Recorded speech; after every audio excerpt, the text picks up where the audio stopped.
1절에서 3절까지 다 같이 한 목소리로 하겠습니다. 시작. 안디옥 교회 선자들과 교사들이 있으니 곧 바나바와 니게라는 시몬과 그레네 사람 루디오와 분부한 헤롯의 적동생 나나엘과 및 사울이라. 주를 섬겨 금식할 때 성령이 가르치되 내가 불러 시민을 위하여 바나바와 사울을 따라오라 하시니 이에 금식하며 기도하고 그 사람에게 안수하여 보내니라. 하나님, 선교는 주님의 명령이고 또 전력의 명령입니다. 하나님, 이 교회가 또 그 일들을 잘 감당하며 하나님 앞에 아름답게 쓰임받을 수 있는 일을 주옵소서. 이 시간도 주님 앞에 저희가 보내는 선교의 사역을 감당하기 위하여 물질로 영광을 돌리고 또 우리가 후원하고 이제 선교하는 선교사들이 현지 사역에 아버지 하나님 승리할 수 있게 하시고 또 하나님의 영광이 나타나게 하옵시고 이 나라가 그 일들을 잘 감당함으로 하나님이 이 나라를 굳건히 세우고 이 땅에 주의 영광이 나타나며 주님의 인도하심과 역사하심이 충만케 하옵소서. 이 시간도 주의 백성들을 아버지 하나님이여 참으로 살피시고 긍휼히 여겨주셔서 우리가 주의 일을 감당하며 부족함이 없는 강한 믿음을 주시고 또 우리의 삶에 부족함이 없도록 하나님께서 채우시는 은혜가 함께하여 주옵소서. 또 하나님의 교회는 날마다 든든히 서서 주의 영광을 나타낼 수 있는 은혜와 축복이 넘쳐나게 하옵소서. 모든 것들을 기뻐 받으시며 우리를 사랑하시고 은혜와 축복으로 역사하시는 하나님을 믿사오고 다시 오실 예수님의 이름으로 간절히 기도하옵나이다. 아멘. 인사하십니다. 우리 예수님 은혜 받읍시다. 그 선교에 대한 모습에 대해서 우리가 이제 힘쓰고 또 애쓰고 노력을 하는데 선교는 가장 좋은 모델이 안디옥 교회다 이렇게 표현을 합니다. 성경 자체가 그렇게 예루살렘 교회가 실제적으로 하나님의 선교를 이제 받아들이지 않은 결과가 사도행전 8장에 가면 하나님이 이제 예루살렘 교회에 여러 가지 어려움과 시련과 고난이 닥쳐서 이제 예루살렘 교회에 있는 사도들 이외에 많은 집사님과 성도들이 지역 각지로 흩어지게 만들고 강제로 이제 글라우디오 황제 때 흉년도 들 뿐만이 아니라 핍박과 박해를 통해서 강제로 교회가 헤쳐지게 하는 그런 역사를 이뤘던 것을 볼 수가 있습니다. 안디옥 교회는 사실은 이제 이방 이제 지역으로서 하나님의 복음을 받아들인 그러한 교회로서 그 사실 상황 속에서 여러 가지 어려움이 도시는 분명히 큰 도시고 강대한 도시고 또 경제적으로 부족함은 없었지만 이제 아데미 신전이나 갖가지 우상들이 주장하고 그 안디옥 교회 자체도 뭐 모든 것을 복음화시킨 것도 아니고 그 역사를 감당해야 되는 이제 역사가 있음에도 불구하고 하나님의 말씀에 순종하여 선교의 사역에 아름답게 쓰임받고 그 일들을 통해서 이제 선교를 열심히 하는 교회는 그 이름을 안디옥 교회다라는 이름을 전하는 교회들이 많이 있어요. 특별히 한국과 대한민국에는 전주 안디옥 교회가 대표적인 교회라고 이해를 해볼 수 있습니다.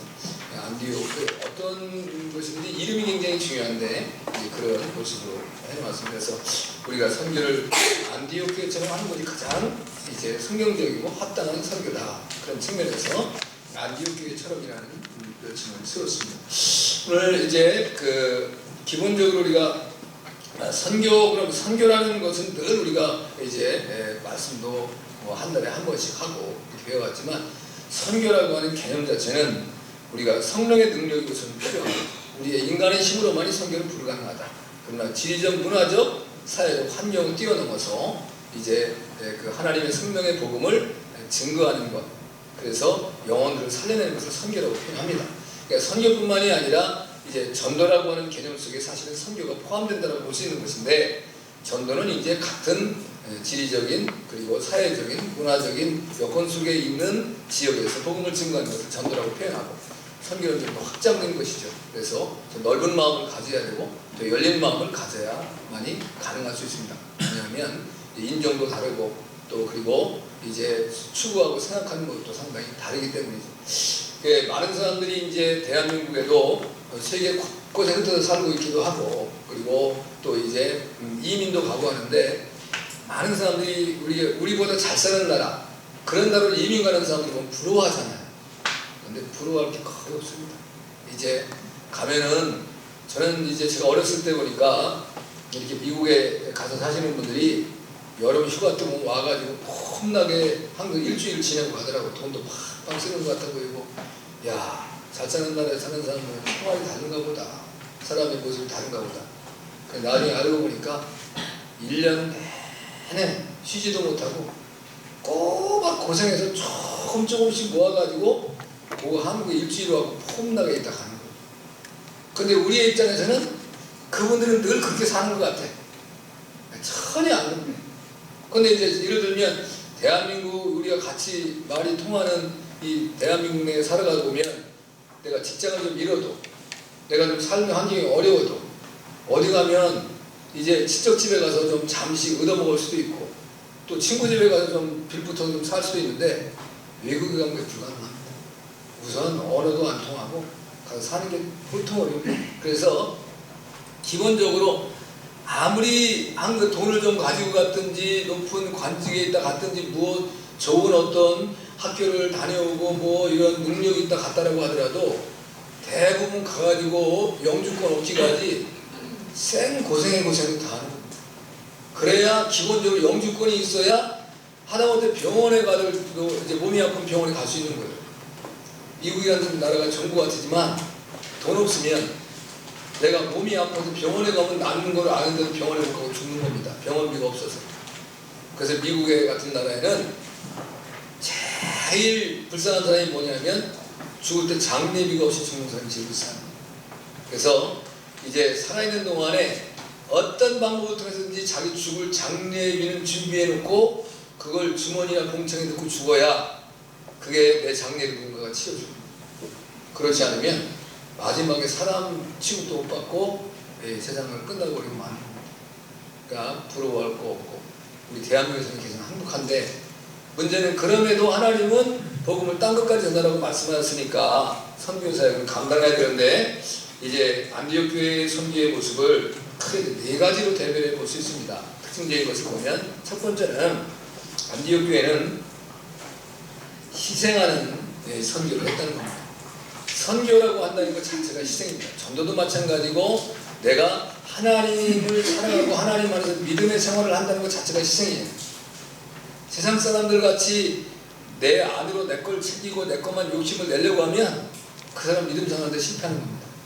믿음 생활하는 건 손해보는 거예요. 이제 내가 저 사람이 나를 속이는 걸 알면서도 그 사람을 사랑해야 되고 그 사람의 복음을 전해야 되고 그 사람에게 내가 한결같은 마음으로 그 사람을 맞이해 줘야 된다는 것이 우리 아픔입니다. 그런데 하나님은 그걸 하라고 하시는 거예요. 그래서 그 일을 감당하는데 지금 대한민국 교회가 그걸 안 하려고 하니까 교회가 어려움을 당합니다. 내가 희생을 안 하려고 하면 아무것도 이루어지지 않아요. 내가 희생하는 마음을 가져야 되겠다라고 할 때 이제 시간도 드려야 되고 물질도 드려야 되고 내가 다른 사람한테 좀 이제 안 좋은 소리도 드려야 되고 신앙생활도 다 저 사람은 너무너무 좋아 저분은 어쩜 저렇게 좋을 수가 있을까 이런 소리만 듣고 살려면 신앙생활을 잘 할 수가 없습니다. 그냥 가만히 있으면 돼요. 그리고 늘 생글생글 웃기만 하고 이제 일을 안 하면 그 사람은 천사 같다고 해요. 그런데 일하는 사람은 일하다 보니까 딴 사람한테 이제 좋지 않은 소리를 들을 수도 있고 또 일하다 보면 때로는 이제 아픔이 생길 수도 있고 내 삶에 많은 희생이 생겨나요. 희생하는 사람이 주를 위해 일할 수 있는 거예요. 그러니까 선교는 더욱더 그렇습니다. 지난번에도 제가 어떤 이제 친구 목사님이 그 얘기를 하더라고요. 자기 친구가 이제 목사님이 동남아시아 이제 미개한 족속들에 가고 복음을 증거하는데 말도 안 통해요. 하나님은 가라 그래요. 그래서 이분이 이제 그 선교지를 갔는데 첫째는 말이 통해야 그걸 하지. 그러니까 이제 그런데 다들 아무리 가가지고 붙잡고 얘기를 하려고 하고 무슨 뭐 이제 바디 랭귀지를 해서 복음을 전하려고 안 되더라는 거예요. 누군가 걸떡거리지도 않고. 그 어떻게 할 수가 없어서 마을 입구에 쭈그려 앉았대. 그냥 쭈그려 앉아서 가만히 있으니까 기운도 없고 뭐 어디서 누가 얻어먹을 것도 없고 그러니까 와가지고 어른부터 해까지 한번 툭툭 건드려 보더래. 사람 나가 죽었나. 그 이제 그러면서 이제 교감을 갖기 시작해서 그 사람들에게 복음을 증거하게 되었다고 하더라고요. 그러니까 이게 하나님은 나는 언어를 모른단 말이에요. 원래 기본적으로 우리가 선교를 나가려는 사람들은 이제 그 나라의 언어 먼저 배워요.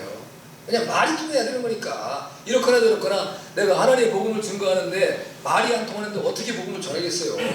그러니까 이제 내가 선교를 가려고 하는 지역에 하나님께서 나를 선교사로 부르셨으면 그 언어를 배우는 거예요. 그 언어를 배우고 그 다음에 그 사람들의 문화를 이해하려고 해야 돼요. 우리가 이제 세계는 침략의 역사 속에 세계사가 주어지지 않습니까? 그러면서 침략한 국가들이 항상 가서 그 이제 피압방 민족의 문화를 말살시켜 버리려고 했단 말이에요. 그래서 강제로 자기의 문화를 주입시키고 자기의 삶의 방식을 심으려고 하는 것이 제일 거부감이 있는 거예요.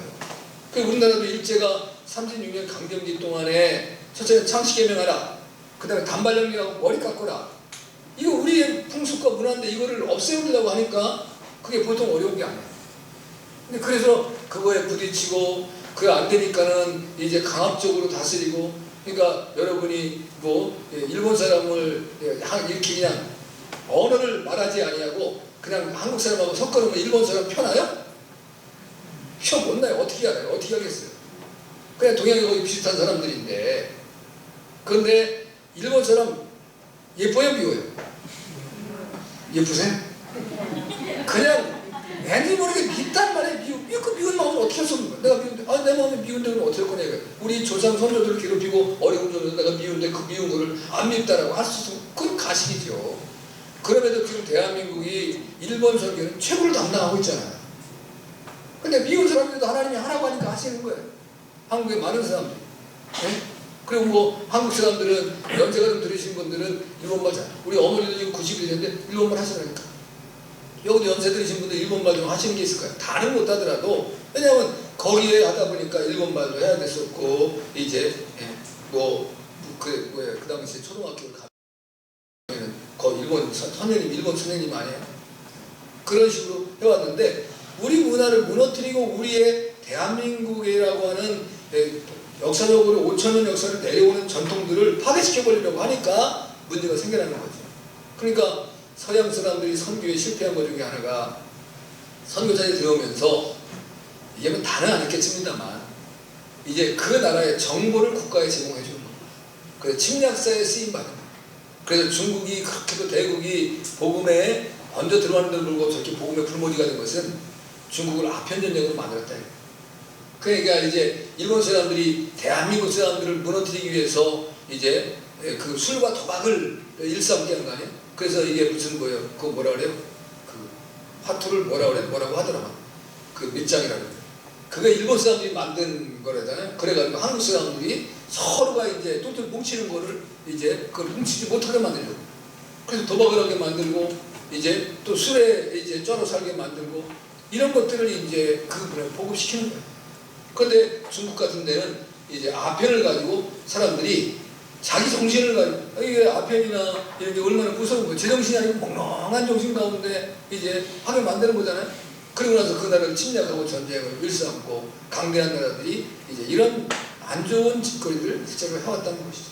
그래서 이제 실제적으로는 희생하는 선교를 해야지, 선교를 해서 내가 그것을 빼앗고 상대방의 것들을 내 것으로 이용해 먹으려고 하는 생각들을 가져버리니까 선교가 실패하는 겁니다. 우리 대한민국이 굉장히 고민하는 것 중에 하나가, 선교하는 곳마다 이단들이 먼저 들어가잖아요. 이단들은 잘 뭉쳐요. 그리고 이 이단들은 그 꼭 정말 군대 같아요.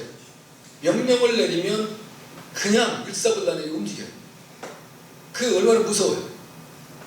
그러니까 그들이 가가지고 다 하나님의 복음을 왜곡시켜 놓고, 그리고 이제 하나님의 복음, 참된 복음을 가지고 전하는 나라에게 어려움과 고통을 안겨주는 거예요. 그리고 대한민국에는 장로가 몇 개고 다니지 아세요? 저도 정확히 몰라요. 한 200개는 되는 거예요. 장로교만.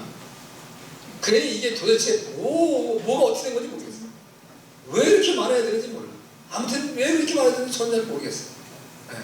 아니 각각의 이제 추구하는 어떤 신앙의 방향에 대해서, 특별히 장로, 감리교 또는 성교교, 침례교, 뭐 이제 구세군 또 나사렛도 있고 뭐 이제 순복음도 있고 뭐 이런 어느 정도의 이제 교단적인 정체성이나 이런 건 괜찮은데 같은 장로교회 특별히 이제 감리교는 뭐 이렇게 많지는 않잖아.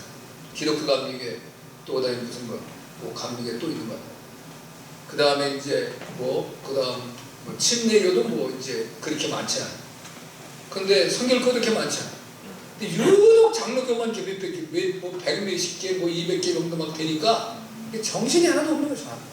네. 그러니 뭐 교단별로 가서 선교하는데 그 한국에도 이제 복음이 들어올 때요. 장로교가 맡은 지역이 있다. 그러면 그 지역에는 감리교가 안 들어갔어요. 그리고 또 이제 감리교가 맡은 지역에는 장로교가 들어가지 않았어요. 근데 바울이 어떤 선교 정책이에요. 그러니까 남이 터위에 내 집을 지려고 하지 않는다.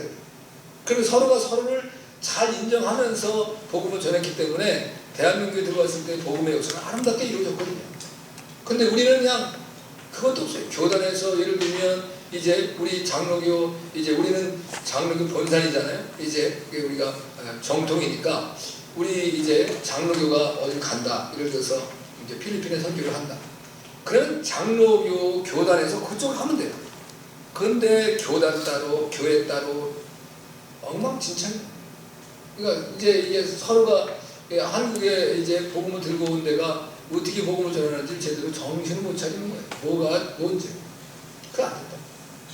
그러니까 이제 교단 선교 정책을 따로 대한민국에서 예를 들면 정말 이제 선교에 열정이 있어가지고 하면은 각각 서로 이 그 교제를 해야 돼. 절충 연합으로. 그래서 우리도 그곳에 진출했으면 거기에서 어떤 선교사가 나왔든지 우리 교단이 나갔든지 아니면 감리교단이 나갔든지 더 열심히 하는 쪽으로 서로 협조해서 도와주면 되고. 그런데 서로 막 경쟁하듯 거기서 싸우는 거. 이게 한국의 사람의 본질을 보여주는 거죠. 안디옥교회는 그러지 않았거든요. 희생하면서 하나님의 몸을 드러내는. 두 번째는 선교는 사랑입니다. 여기 안디옥교회에 보면 여기 이제 교사들 등장하잖아요. 바나바, 니게르, 시므온, 루기오, 헤롯, 마나엔, 사울 이렇게 등장하는데 이 사람들이 다 똑같은 사람들이 아니에요. 이제 이 안디옥이라는 것은 다문화 중심이에요. 지금 보면 다문화 국가예요. 이제 다인종들이 함께 모여 살던 지역인데 특별히 우리가 잘 아는 것처럼 바나바와 사울은 유대인이잖아요. 그런데 니게르는 흑인이라는 뜻입니다. 흑인. 우리는 니그로 이런 표현을 써요. 근데 이제 우리 전통적인 한국 말씀은 껌둥이 됐어요. 근데 그런 말들 지금 만약 하면은 심각할 거예요. 근데 이제 그때 당시 그냥 그렇게 불렀다고. 근데 그걸 니그로, 근데 여기 이제 니게르라는 표현을 썼어요. 흑인이라는 뜻입니다. 아프리카 사람들이었어요. 루기오, 이건 이제 구레네 사람인데 리비아를 얘기하는 거예요. 그것도 이제 아프리카 지역이 이제 북아프리카 지역에 있긴 있지만 또 중동 지역에 포함되어 있잖아요. 그리고 마나엔, 이건 여성인데 또 왕족의 귀족이에요. 그러니까 다양한 사람들이 그렇게 모여서 하나님을 감당하는 거예요. 제가 오전에도 말씀했지만 이제 능력이 있다라 해서 예수님을 잘 믿는 게 아니고 또 내 형편이 어렵다 해서 예수님을 잘못 믿는 게 아니에요. 각자의 자기의 이제 주님의 사랑의 그 어떤 그 관계로서 내 믿음을 든든히 세워나가는 거예요. 이 세상에 살아가는 우리 다 동일하지 않습니다. 생긴 게 왜 다 다르겠어요? 하나님께 사람은 이렇게 생겨라. 대한민국 사람은 다 이렇게 생겨라. 그럼 얼마나. 근데 이게 쌍둥이 낳는데 보면 우리들은 쌍둥이 보면 잘 누군지 모르잖아요. 제가 큰 애인가, 제가 이제 적은 애인가. 우리는 쌍둥이도 아닌데 우리 형제들이 이렇게 모이면 우리 아들들 둘을 보면 둘이 똑같아요. 내가 볼 때 똑같진 않아. 근데 우리 이제 형제들이 볼 때는 똑같아 보이는가 봐. 근데 만약에 우리 다 똑같이 만들었으면 내 남편이 저 남편인지 저 남편이 내 남편인지 어떻게 알겠어요? 하나님께서 다 각자 다르게 개성있게 만들어 주셨거든요. 미의 기준은 각자가 다른 거지. 응? 그거 다 하나님께서 우리를 가장 아름답게 만드신 거잖아요. 여러분, 내가 가장 아름답고 내가 가장 멋있는 존재예요. 아멘? 하나님의 그냥 위대한 걸작품이라는 표현을 쓰잖아요. 그러한 사람들이 모여서 다 살게 만들었다는 것이죠. 그런데 사랑이 없으면 상대방을 인정할 수 없다고. 내가 존귀하면 저분도 존귀해야 되는데 나는 존귀한데 저분은 내가 업신여기고 우습게 여기면 고쳐버리는 거죠. 여러분. 그러니까 여러분이 신앙생활을 잘하려면 어느 곳에 가서든지 그게 큰 교회든 작은 교회든 다 소중하게 귀하게 여기고 하나님의 백성이라면 여기도 하나님의 은혜와 사랑이 있구나. 귀하신 분이 계시구나. 이렇게 서로 여기고 살아가야 되는데 이게 무슨 교회도 우리 교회만 교회 사람만 성도고 목사도 우리 교회 목사만 목사고 대한민국만 유독 그런가? 그게 너무 아주 강해. 그래서 내가 천국에 가면 다 날마다 이제 보아야 될 텐데 거기서 기면적으로 부끄러워서 어떻게 볼까? 못 알아보겠습니까? 그럼 아니지. 이 땅에서 알아보면 천국도 알아봐야지. 근데 우리가 그렇게 살아가고 있단 말이야. 그러면 안 되지. 사랑이 넘쳐야 돼. 그래서 내가 인종은 달라도 언어가 달라도 생긴 모습이 달라도 살아가는 형편이 달라도 생각이 나와 달라도 그에게 하나님의 복음을 증거할 수 있어야 돼요. 아멘? 그래서 사랑이 넘치는 교회가 선교를 잘할 수 있는 겁니다. 그 다음에 세 번째로 기도해야 돼요. 기도. 우리가 기본적으로 많은 게 선교는 돈으로 하는 겁니다. 돈 없으면 선교 안 돼. 우리 선교지에서도 선교사들이 뭐 여러 멤버를 하고 싶습니다. 그 다음에 또 뭐 이제 선교지에 교회를 세우고 싶습니다. 막 이렇게 문자가 와요. 이제 기도해야 되죠. 예, 가능한 물질이 있으면 좀 도와주면 얼마나 좋겠어요. 근데 보니까 이 동남아시아나 이런 지역의 선교지에는 그 건물을 짓는 것도 천차만별이에요. 어디는 몇백만 원 갖고도 짓고 어디는 몇천만 원 가져야 짓고 어디는 또 억대를 가져야 짓는 데도 있고 다 각각 달라요. 그러니까 이제 뭐 나무로 짓느냐 콘크리트 짓느냐 아니면 또 철근을 넣고 짓느냐 다르겠죠. 그 이제 여러 가지 상황들이 다 달라요. 그러니까 이제 어떤 분들은 이왕 하는 거 이제 제대로 하자. 어떤 이는 그게 문제냐 모일 수 있을만 있으면 된다. 그래서 뭐 뚜껑만 만들어 놓고 옆에 기둥만 세워놓고 모이는 교회들도 있고 그다음에 다 이제 전체를 해서 우리가 있는 이 건물같이 이렇게 거기에서 보면 그런 지역에서는 최고의 좋은 건물로 이렇게 만들어 보고 싶은 욕심들도 있을 수 있겠죠. 선교사님. 그래서 아까 자기들의 이제 또 꿈과 자기들이 이제 하나님께 받은 은혜와 비전을 따라 해나가는 거겠죠. 그러니까 돈은 사실 필요합니다. 근데 실제로 더 중요한 것은 기도하는 거예요. 선교사가 이제 선교를 잘 할 수 있다. 뭐 우리 한국 선교가 세계를 이제 하면서 제일 많이 선교를 나간 지역이 중국이라잖아요. 중국. 근데 선교사님들이 가셔가지고 또 제일 선교를 안 하는 데가 중국이라잖아요. 많이 계신데. 그 다음에 이제 필리핀 많이 갔다. 필리핀. 그런데 이제 필리핀이란 더운 나라니까 이제 이전에는 지금은 이제 선교지들 많이 가잖아요. 그러니까 선교사님들이 제대로 선교하나 아닌가를 다 확인해야 돼. 어떤 분은 이제 실력이 있어가지고 사람들도 동원하고 그러는 거 가지고 거기서 이제 사진을 잘 찍는 거예요. 그 다음에 글을 아주 기가 막히게 써요. 초창기 때죠. 그러면 그 사진과 글을 보내는 거 내가 이렇게 열심히 하고 있습니다. 그 다음에 이제 그쪽에 가서 문화도 안 되고 그러니까 언어를 배우기 위해서 그쪽의 사람들이 이제 가정부를 쓴다잖아요. 가정부. 그러면 이제 그 사람들한테 이제 가정부를 쓰면서 언어를 하니까 내가 학원에 안 다니고 그래도 언어를 배우기 쉽대요. 근데 그건 이해를 할 수가 있는 건데 가보니까 이게 가정부 두고 사는 거예요. 그냥 너무 더우니까 또 에어컨을 놔야 돼. 에어컨. 그러니까 무슨 선교사가 무슨 선교한다고 하고 에어컨 놓고 그 다음에 뭐 그쪽에는 자동차 값이 싸지 뭐냐 또 벤츠를 타네. 그래가지고 욕먹는 사람들도 있고 어떤 분은 정말 어려운 산조에 가가지고 그 어려운 곳에 가서 자기는 수단과 방법이 없어요. 내가 이렇게 잘하고 싶은데 못해주니까 그분을 목숨 걸고 선교하는 사람들은 후원도 못 받고 이런 분도 있던 시대가 있었단 말이에요. 이게 이제 사람들이 사는 곳에는 어디든지 그러니까 기도해서 정말 선교사님이 하나님 앞에 붙들림 받은 선교를 할 수 있도록 그리고 어떤 방해물과 장애물도 이길 수 있는 그러한 믿음과 또 능력이 있도록 기도해줘야 돼요. 아멘? 기도가 중요해요. 기도. 근데 사실 여러분 우리나라도 이제 복음을 받을 때에 제가 처음에 저희 지역에 교회가 있었을 때 보면 저는 그때 교회 안 갔어요. 어렸을 때. 그럼 아마 이제 교회에서 그 구제품을 주더라고요. 그 생전 입을 수도 없는 막 그 잠바 같은 거 막 주고 그 다음에 이제 뭐 그 당시에 우유 그 다음에 이제 뭐 밀가루 이런 거 막 포대로 막 얻어오더라고요. 그때 막 이제 미국에서 이제 우리 살기 어려우니까 그걸 보내줘가지고 교회 오시는 분들이 교회에다가 이제 선교를 했는데 나눠주는 거예요. 그런 거 얻어먹으려고 교회 다니면서 상당히 많은 거예요. 근데 그 사람들이 나중에 이제 그거 얻어먹다가 다 예수 믿는 사람 없어요. 얻어먹고만 많은 사람들이 많더라고요. 우리는 그래도 이제 대단하진 않지만 양반족이라 남한테 얻어먹는 거 별로 싫어요. 좋아하지 않았어요. 그러니까 얻어먹는 거 싫어. 그러니까 얻어있고 얻어먹는 거 안 했어. 근데 이제 그게 그런 걸 하면서 이제 자기 이용하려고 한다. 그러니까 어느 선교지들이 그런 사람들 많이 있거든요. 기도해서 정말 하나님이 보내준 귀한 값진 물질, 내 주머니에서 돈 나가는 거 아깝지 않은 사람이 어디 있겠어요? 예수 믿는 사람들하고 돈이 안 아까워요? 그냥 어서 화수분이나 난 그냥 돈 쓰면 돈이 막 생겨? 귀하게 내 거 아껴서 선교하고 또 전도하고 남을 도와주는 건데 그런 것이 잘못 쓰여지면 안 되죠. 영혼을 살려내고 하나님께 영광을 돌리는 곳에 쓰임받을 수 있도록 해야죠. 근데 기도거든요. 기도해서 물질이 다른 데로 새지 아니하고 또 선교가 제대로 이루어지고 하나님께 영광을 돌릴 수 있도록. 아멘. 그리고 이제 마지막으로 또 하나 더 이제 한다 보면 선교는 순종이에요. 순종.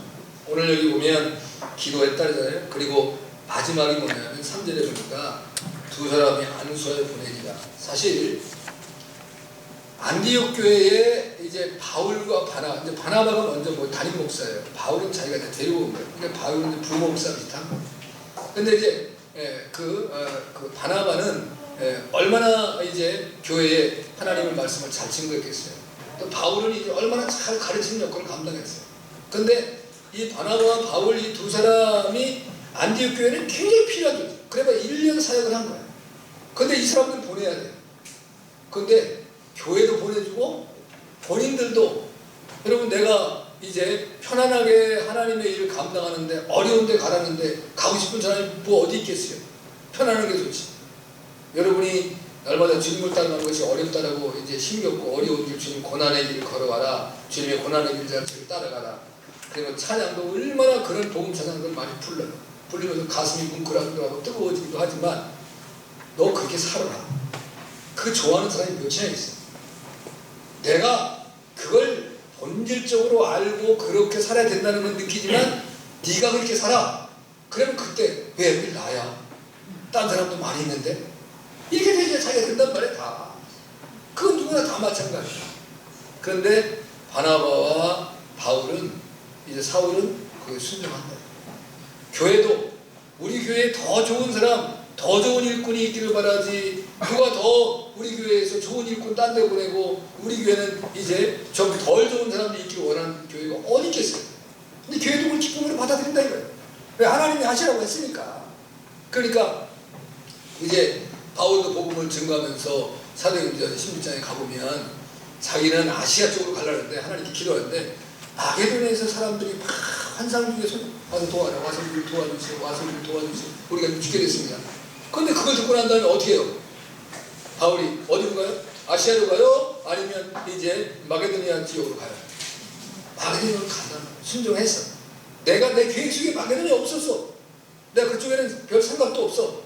그런데 하나님께서 역사하시니까 그걸로 순종하고 가는 거예요. 교회는 순종이다. 제가 다 말해요. 신앙생활의 최고는 순종이에요. 순종인데 어떻게 절대 순종이다.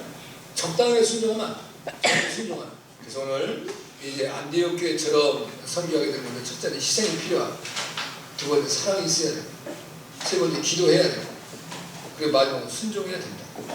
그런 복된 우리 교회가 될 수 있기를 바랍니다. 여러분의 믿음으로 하나님 앞에 아름답게 쓰임 받을 주님을 축복합니다. 아멘. 기도합니다. 하나님 아버지, 오늘 이제 우리 이제 안디옥 교회처럼 우리 교회로 선교할 수 있는 은혜를 주옵소서. 우리가 이제 내가 희생하지 아니하면 내가 물질 드리기 어렵습니다. 또 내가 사랑하지 아니하면 이제 선교에 대한 생각도 갖고 있을 수 없습니다. 또 내가 기도하지 아니하면 하나님께서 나에게 말씀하시지도 않습니다.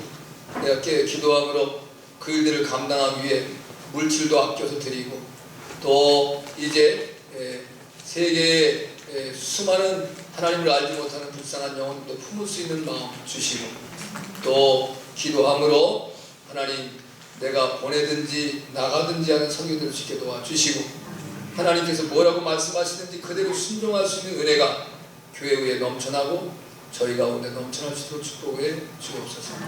주님께서 그 역사로 함께 하시고 영광 받으심을 믿사옵고 다시 오실 예수님의 이름으로 간절히 기도하옵나이다. 아멘. 이제는 다시 오실 우리 주님 예수 그리스도의 크신 은혜 하나님 아버지의 극진하신 사랑하시고 성령 하나님의 감화 감동 교통하여 기름 부으심의 역사가 오늘도 안디옥 교회처럼 선교하기를 마음에 소원하며 간구하고 고백하는 모든 성도들과 교회와 저들의 삶 위에 이제로부터 영원토록 함께 있을지어다.